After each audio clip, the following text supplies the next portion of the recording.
मैं आज सुबह फिर से परमेश्वर का धन्यवाद करता हूँ। ईश्वर शक्तिमान यहोवा परमेश्वर हमें एक और दिन दिया कि उसके उपकारों का धन्यवाद कर सकें और उस परमेश्वर के चरणों में आकर उसके प्रतिदिन के आत्मिक भोजन पर मनन करें। आइए आज के प्रतिदिन के आत्मिक भोजन पर मनन करें। व्यवस्था विवरण 7 अध्याय और उसकी 21 आयत। उनसे भय न खाना, क्योंकि तेरा परमेश्वर यहोवा तेरे बीच में है और वह महान और भय योग्य ईश्वर है। तोरा की किताब और 7 अध्याय उसकी 21 आयत वचन इस प्रकार कहता है कि उससे ना भय खाना, क्योंकि तेरा परमेश्वर यहोवा तेरे बीच में है। जी हाँ, वो सर्वशक्ति महान परमेश्वर अपने डरवाइयों के बीच में रहता है। वो हमारी ढाल और किला बनता है। पर भय किससे ना खाएं? अचानक आने वाली विपत्ति या दुष्ट की चालें, अचानक आने वाला भय या मौत किस प्रकार, या फाड़ खाने वाले की युक्तियां। परंतु जब हम परमेश्वर के अनुग्रह में हैं, उस सर्वशक्तिमान यहोवा परमेश्वर की करुणा से घिरे हुए हैं, तो वो परमेश्वर हमारे बीच में रहता है। जब हम उसकी आज्ञा के अनुसार अपने जीवन को व्यतीत करते हैं और परमेश्वर को अपना धाम मानते हैं, वो परमेश्वर अपने डरवाइयों के बीच में निरंतर बना रहता है। इसलिए वो कहते हैं वो महान है और भय योग्य परमेश्वर है। वही सर्वशक्तिमान है, क्योंकि तुम्हारा परमेश्वर यहोवा वही ईश्वरों का परमेश्वर है और वो प्रभुओं का प्रभु है। वह महान और पराक्रमी और भय योग्य परमेश्वर है, जो किसी का पक्ष नहीं करता और न घूस लेता है।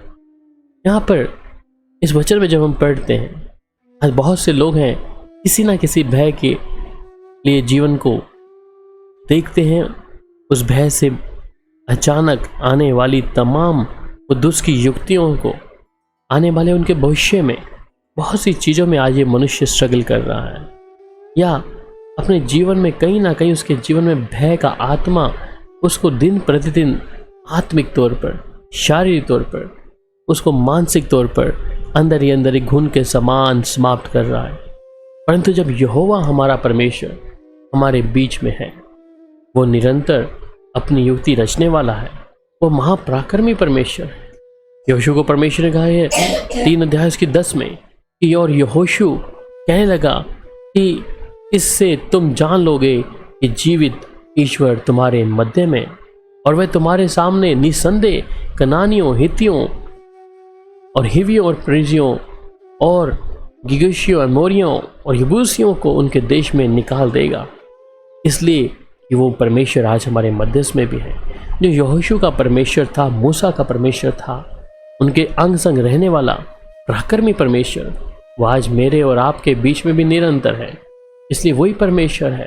वो कहते हैं अर्थात उसका सारा तो मनुष्य ही है, परंतु हमारे साथ हमारी सहायता और हमारे ओर से युद्ध करने को हमारा परमेश्वर यहोवा है। इसलिए प्रजा के लोग यहूदा के राजा हिजकिय्याह की बातों पर भरोसा किए रहे।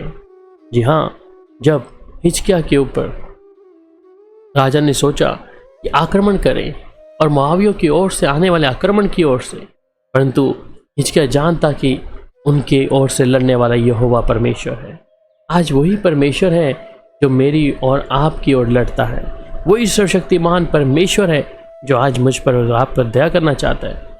आज अगर आप कहीं भय के जीवन में व्यतीत कर रहे हैं अपना जीवन को, तो सर्वशक्तिमान परमेश्वर हमारी ओर से लड़ेगा और वो कहता तू भय ना खाना, क्योंकि तेरा यहोवा परमेश्वर तेरे बीच में है। हम जब उस परमेश्वर पर विश्वास करते हैं, वो परमेश्वर हमारे बीच में निसंदेह बना रहता है और उसकी महान करुणा से वो अपने डरवाइयों को घेरे रखता है।